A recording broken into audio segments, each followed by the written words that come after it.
Hi. Chapter 7. Blood means nothing.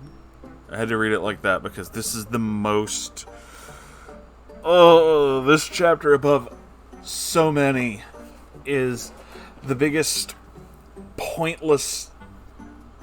Like, I don't even know how to describe it. This is... Our main character gets to the most infuriating I've ever seen him, but I'm sure that there's going to be so much more later on. But let's start with this. Let's start with the very first things that he writes, and I'll just read them to you, because why not? Something pretty awful happened. For as long as I can remember, there's been a significant amount of stress and hostility between my father and I. Something had to break eventually, right? As far as anyone has been able to tell, the major source of stress and animosity between this kid and his father is himself. He's the one who is constantly trying to start stuff. He is the one who is intentionally going out of his way to be a huge pain in the ass. So yeah, there is a source of stress between you. You'll be able to identify it if you own any mirrors.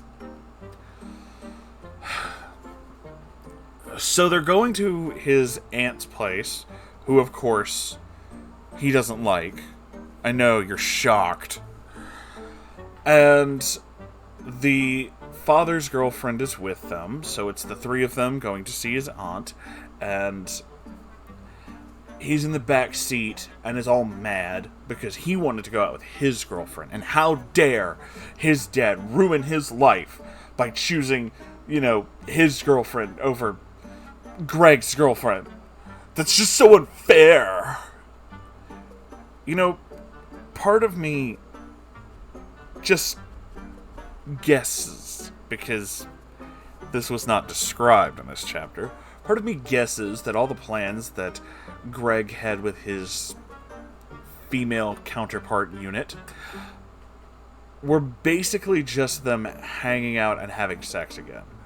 And part of me also guesses that if they really are as close as he keeps saying they are, if he had simply told his dad that he wanted to see this girlfriend, Dad, being super accommodating and nice guy that he is, probably would have said, "That's fine, Greg. We have to go see your aunt. Maybe she would like to join us."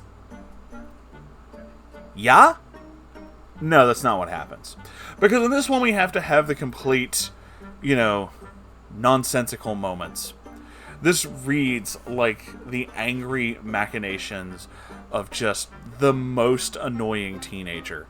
And if this was written to, again, portray him as the worst character, this would be a level of brilliance. But I know that it's not. I know that he means all this, which is why it's so awful. Also, we get to learn that Onision likes to use the phrase genital puppet. Ew. He says it a lot. So he's in the backseat of the car, and they're in the front talking, and he's listening to his music, and his music's all about how, God isn't real, and screamo, and it's...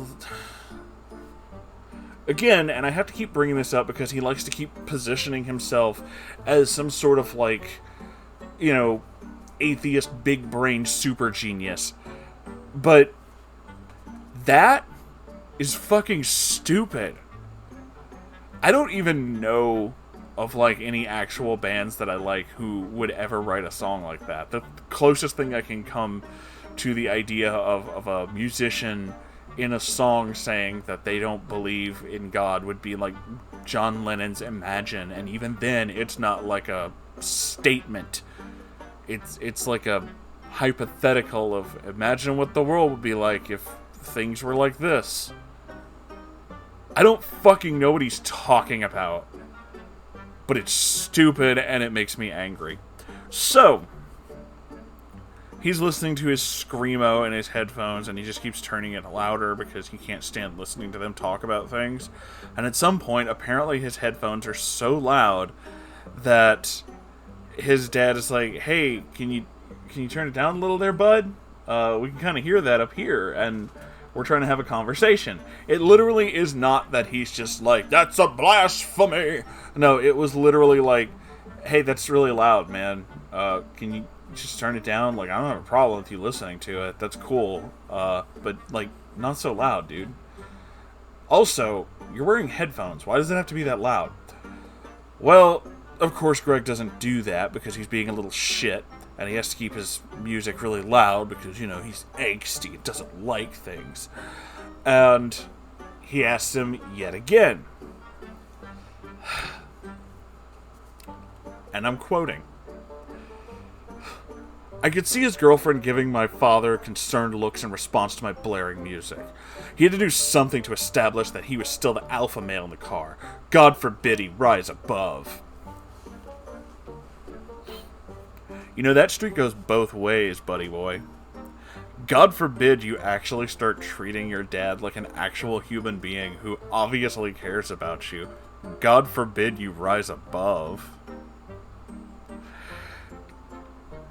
Again, things like this, times like this, you would think this is like a moment where he could have like self-reflection, or a moment where things would make sense.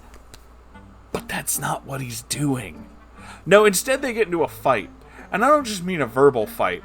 He pulls over to the side of the road and they start screaming at each other because his dad simply asked him, loudly, because he's still blaring the music, "What is your problem?" Quote, "I had no filter or any concern for anyone's feelings in that car. I replied, 'It's your fat, ugly snob girlfriend that always gets her way. That's my problem.' And then, because we need to create a conflict, this ultimate pacifist dad who has been like, you know, super dad and only cares about his well-being, well, now he's violent and full of rage and all this other stuff. So they start physically fighting. He kicks him a bunch of times. They get into this huge physical fight. The girlfriend tries to take Greg's boots off because that's when he kicks his dad that makes it worse. I don't know how true that is, but okay. That just seems like a really stupid thing to start doing, but alright.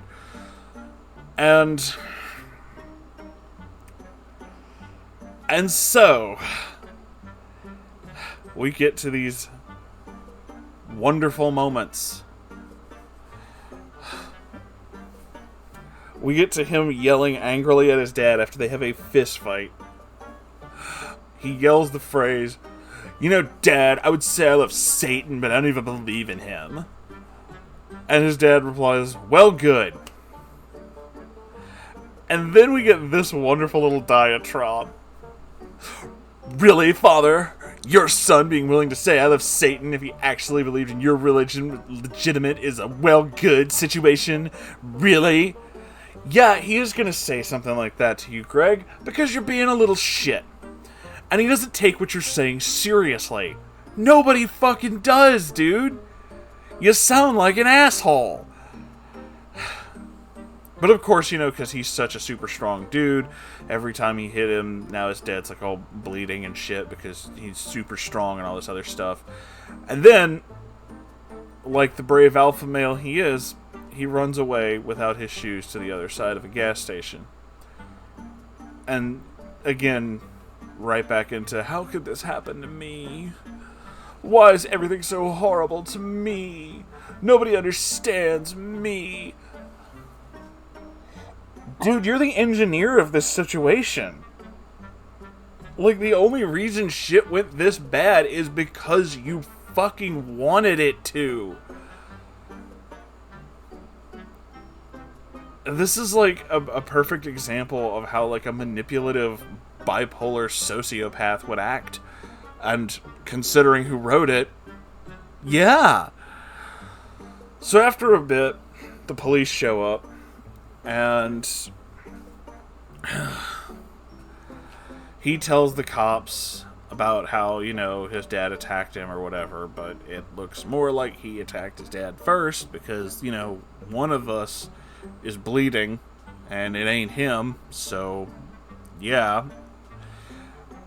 So the cops detain him, and then he's just somehow in juvie. Like, I don't think that's just where you would go, but okay. Pretty sure they'd take you to the station first. Pretty sure that's how you do that. Pretty sure you don't just wind up in juvie. But alright. Whatever. So he's all just like, I don't know why they arrested me. I don't know why. And it's like, dude, what the fuck do you think?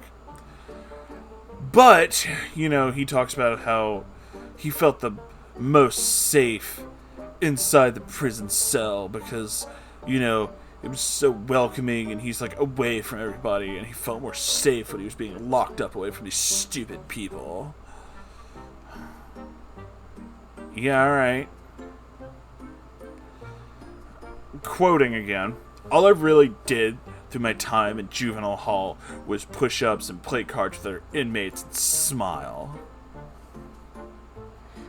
How long were you in there? Just ballpark. Because if you were arrested for assaulting someone and it was your parent and they were willing to let you come back home, you hadn't been like arraigned or anything or convicted, and hell, he brought you back home, so it sounds more like, he dropped the charges. So first off, you wouldn't be in juvie, but, like, whatever. This is me nitpicking over Onision's terrible fucking writing. So he goes home, and his dad, once again, despite having the shit kicked out of him, is trying to just put it all behind him. Just let it go. Right? It's just, okay, this was bad. This was very bad. But we're family, so we're going to work through this and we're going to let it go. He doesn't say that, it's implied. Or at least it's implied in my mind because this happens. So Greg gets home and he goes through his journal, which apparently is all on his computer, which I didn't even know because he keeps talking about writing in it as if it's a physical book. But it's not. This is all being typed, apparently. I didn't know that. He didn't bother to clarify. Not that he needed to, it just seems really fucking weird. Because this. When I got home, I quickly realized that my father had accessed my computer while I was locked up. The last open date on my journal file showed that he in fact looked at everything I had said up to this point. He knew everything I wrote? Who cares, right? It's like I said, I'm a legal slave to him, just like every other kid is to their parents. We don't have rights, we're just property. No, you fucking idiot, you're not a slave. You have rights, you just don't have the same rights as someone who's considered an adult because you're considered too immature and not intellectually or even financially stable enough to do things like own property and pay taxes. You absolute fucking muppet. This is not a difficult thing to understand, but whatever. So his dad just tries to hey, no, it's cool, and he confronts him, right? Greg confronts him. He doesn't care, but he confronts him. So, he does care. And, yeah. Then he gets all mad about it. Like, he's all mad. He's like, he read my journal, and he wouldn't even admit it. It's like, he's trying to give you the benefit of the doubt here. And yeah, maybe he should have admitted it. Maybe he should have. But let's be completely honest, no matter what the man said, you're not going to be happy with it. So, whatever.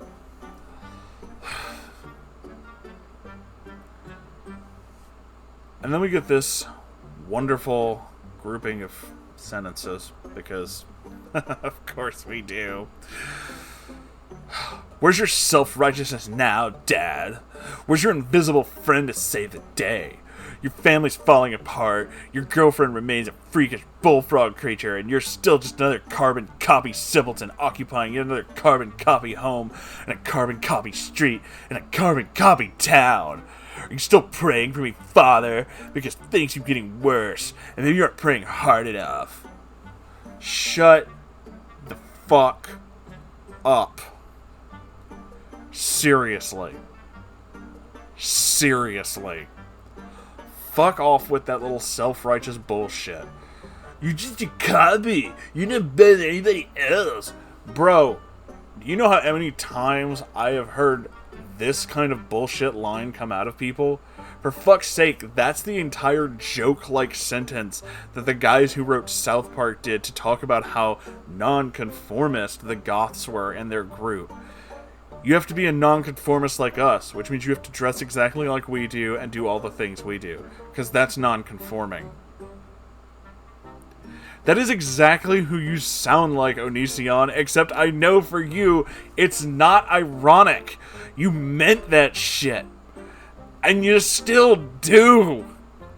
Which is the fucking weirdest thing. It's not that he is an adult who still wants to be like this emo goth thing. That's fine. There are a lot of people who do that. Who cares? It's that he's still a fucking teenager, even damn near in his 40s, and lives like it's 2004 or 2006 forever. Like, he lives in those mid-2000s, when YouTube was in its infancy, and dramatic posts were the entire internet. That's his fucking life. And again, I say this knowing that he did not write this at that time. This is a grown man who wrote this. An adult. And they mean this shit. He legit means this shit. Fuck off, kid. Anyway. Fuck it. That's it. I'm done with this episode. I can't do any more of this tonight. So thank you all for being here. Make sure you like, comment, and subscribe. This is melting my brain, which is why I'm kind of in and out of things. If you have a story you'd like to send me, you can send it to the subreddit. I love you all so very much, and I'll see you in the next episode. Goodbye!